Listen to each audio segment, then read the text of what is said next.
We are now going to explore in a little more detail the gradual release within shared reading. You're probably familiar with gradual release of responsibility within education. You know, the I do, the we do, you do.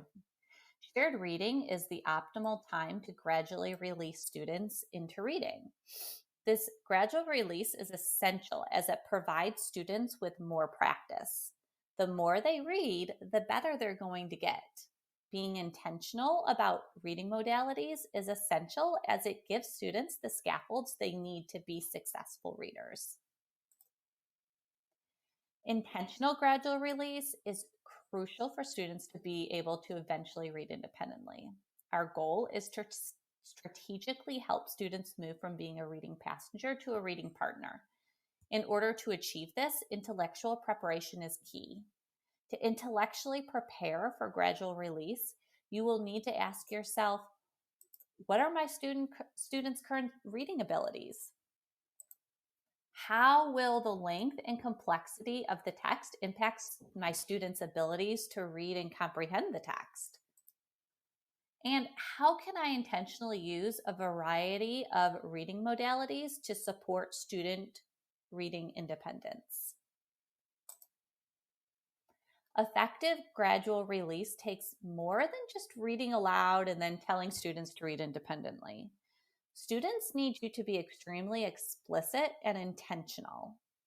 To effectively gradually release students during reading, you will want to pre-teach and practice expectations for each modality to help students be successful. You're going to want to be explicit and consistent with your expectations while utilizing each reading modality.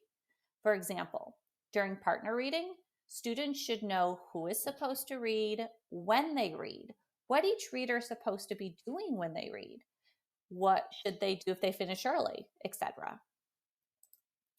You'll also want to make sure you cue students in and out of different reading modalities so that it's crystal clear to them what they are doing. Engaging students during gradual release is also important. Some engagement strategies that can be utilized are intentionally partner readers together. Deliberately seat students that you know will be optimal for them. Switch reading modalities unexpectedly so students don't know what's next. Now that we have identified effective execution of gradual release of reading ownership, in the next task, you will plan to facilitate multiple reading modalities.